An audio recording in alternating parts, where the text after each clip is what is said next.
Hello BookTube and welcome to the continuation of my 2020 library tour. Today I'm going to be starting on the literary general realistic fiction shelf, this shelf right here. So let's get with the books.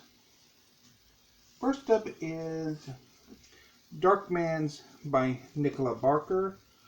Picked this up recently from Alibris, and I'm wanting to say I think she has a book out, or relatively recently, that I was interested in, and just was searching her and name and found this book and decided to pick it up, which is probably a very bad idea, all things considered. Next is The Sotweed Factor by John Barth.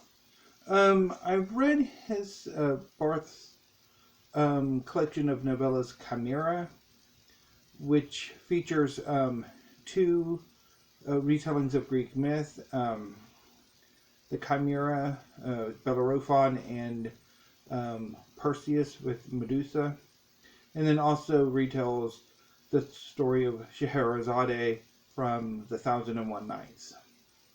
And I picked this up from Golden's Book Exchange about 10 years ago and have not quite gotten to it yet. Something I really should make a correction on. Next is Shadowplay by Charles Baxter. Last Friday I showed his writing book, The Art of Subtext, and that book, amongst the others, inspired me to do my America 20 project, of which this book is a part of. And hopefully I will get to it in the not too distant future. Excuse me, I have like a scratchy throat or something. Next is Lie With Me by Philippe Besson, translated by Molly Ringwald. This is a French novel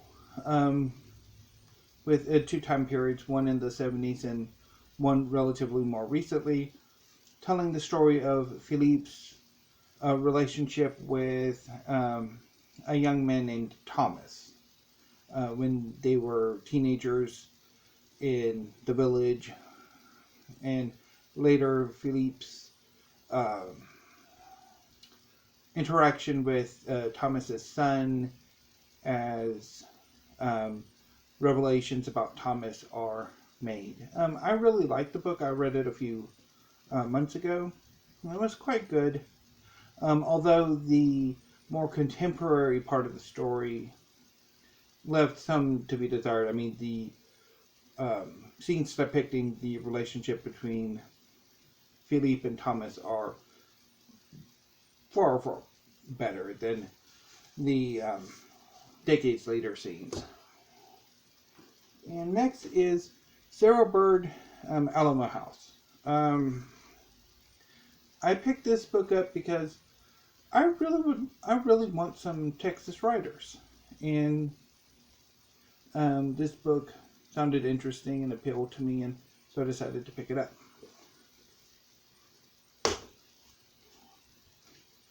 Next is a book I've had for ages. The Soft Machine by William S. Burroughs. This is a weird, kind of sort of science fiction, kind of sort of experimental, mostly drug-addled story. It's been forever since I've read it, and I probably should give it another go at some point. But I remember quite liking it once I finally got into it. And next is The Trouble with Goats and Sheep by Joanna Cannon.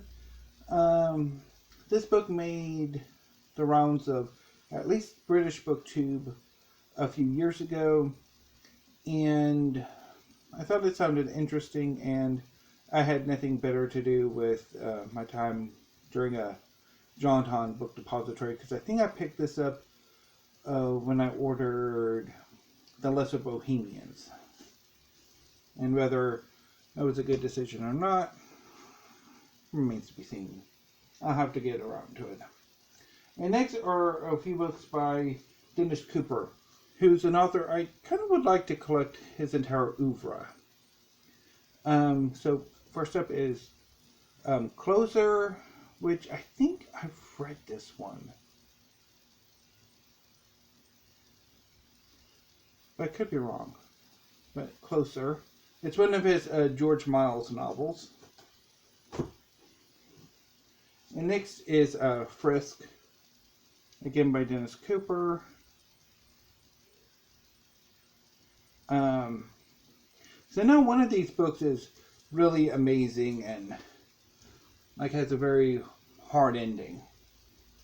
And then we have Wrong, collection of short stories by Dennis Cooper, which I quite liked. I've had this is the first book of his I had ages ago and quite enjoyed it. I picked up. Let me see here. I know one of you picked. Okay, yeah. So this one I picked up from Powell's. I don't know where I picked up Closer from, but first came from Powell City of Books when I went there in 2006. And I went to Portland for a literature conference. And then finally, The Sluts, which I picked up while I was in San Francisco. So this one is about a website focused on gay male escorts and the basically like a chat room that various clients and fans sort of gather and trade stories and rumors and their obsession with this one particular hustler. It's quite good from what I remember. And next we have A Home at the End of the World by Michael Cunningham. So I had this book ages ago in a bind up with Flesh and Blood. And I really liked A Home at the End of the World. It's about a found family during the height of the AIDS pandemic and how the revelation of one of the characters' HIV status sort of shadows the family. And then we have Wonderland by Stacey D'Erasmo. Again, we saw her novel, The Art of Intimacy, last Friday in my writing shelf tour.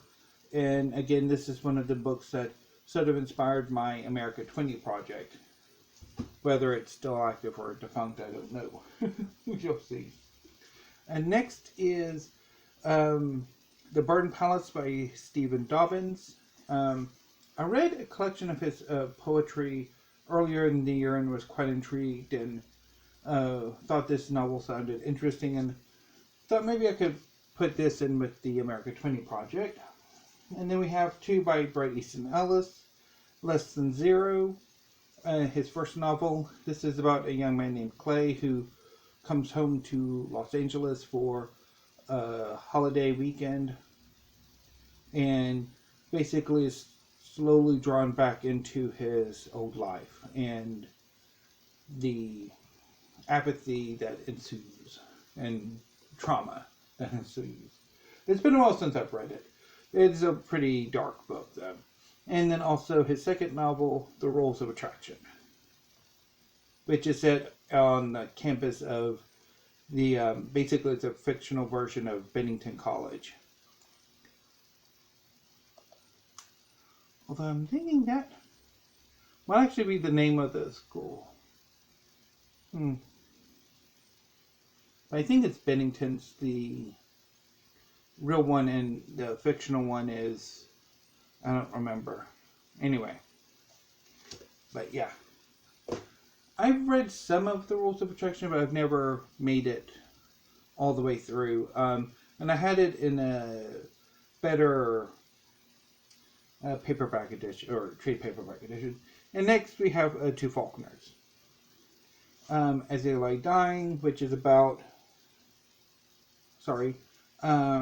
some white trash trying to bury the matriarch of the family in Jefferson, and as the family travels to Jefferson, it implodes.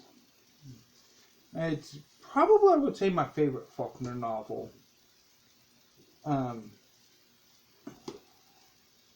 Read it for I think I read that one for a Southern Lit class. Yeah, I think that one was for the Southern Literature class because we read As They Lie Dying and Light in August. And then we read The Sound and the Fury, not in this edition, it was the Norton Critical Edition, for a modern novel class. I think that's how it worked out. Because we had because it was blue. So anyway. And yeah, of course, The Sound and the Fury, which is, I think, Faulkner's most famous novel. And we read it in August, for Faulkner in August, or whatever it was called.